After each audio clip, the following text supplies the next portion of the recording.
আখি এবং আহাদের ছেলের প্রথম জন্মদিনে কোথাও বাবা হিসেবে আহাদকে দেখা যায়নি। এমনকি ছেলের জন্মদিনে তার বাবা কিন্তু বিশেষ কোনো ভূমিকাও পালন করেনি।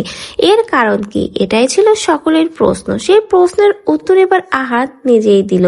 যারা বলেছে আহাদ তিশা কেউ কেন আয়াসের জন্মদিনের শুভেচ্ছা দেয়নি বা বাবা হিসেবে আহাদ কেন ছেলের জন্মদিনে যায়নি, এর কারণ কি সেটাই কিন্তু এবার আহাদ ক্লিয়ার করে জানিয়ে দিল।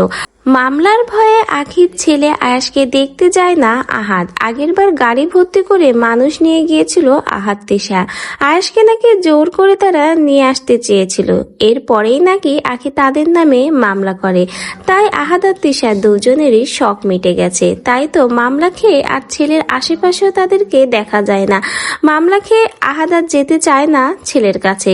কিন্তু আখি সবসময় বলে আহাদ বা আহাদের বাবা মা যতবার ইচ্ছা আয়াসকে দেখতে আসতে পারে, তাকে কল করতে পারে, তার সাথে কথা বলতে পারে, কিন্তু তিশাকে নেওয়া যাবে না। আর আমাদের আহাদ সাহেব তো তিশা ছাড়া নিঃশ্বাসও নিতে পারে না। কোথাও এক পা চলতে গেলে আমাদের তিশা আপাকে সাথে লাগবে। তিশা ছাড়া আমাদের আহাদ ভাই বলতে গেলে নাই। কিন্তু তিশাকে ছাড়াই এবার আকে সত্য দিয়েছে তার ছেলে আয়াসকে দেখতে যেতে হবে। আর এই কথা শোনার পর আমাদের আহাদ ভাই ছেলেকে আর দেখতে যায় না। বলতে গেলে ছেলেকে দেখতে যাওয়ার কথা একদম ভুলেই গেছে। আর একটা কথা হচ্ছে, আমাদের আহাদ ভাইয়ের এত সাহস নেই তিশা আপাকে ছাড়া একা একা দেখতে যাওয়া। কারণ তিশা আপা যদি জানতে পারে খুন অক্ষরে তার পারমিশন ব্যতীত বা তাকে ছাড়া, তাকে না জানিয়ে আহাদ ভাই গোপনে আয়াসকে দেখতে গেছে, তাহলে তো আমাদের আহাদ ভাইয়ের আর রেহাই নাই, কেল্লা ফতে করে দিবে। তিশা যেখানে যায় আহাদ ভাই সেখানে যায়, আর তিশা আপা যেখানে যাবে না আহাদ ভাই ভুলেও তার আশেপাশেও মারাবে না।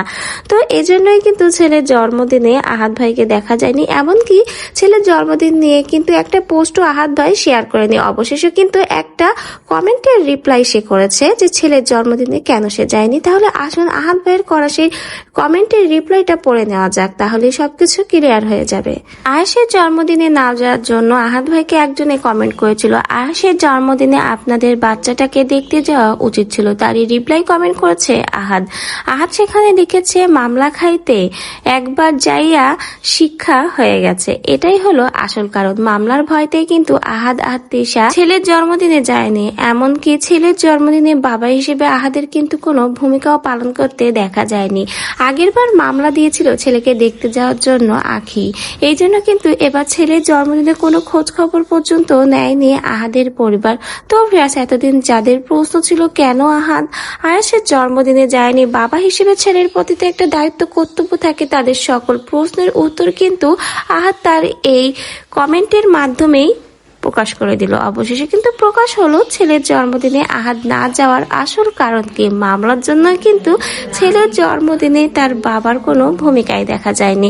আগেরবার মামলা খেয়েছিল আগের কাছ থেকে, তাই এবারও মামলার ভয়ে ছেলের জন্মদিনের ত্রিসীমানায় তার বাবা আহাদের কোনো ভূমিকাই নাই।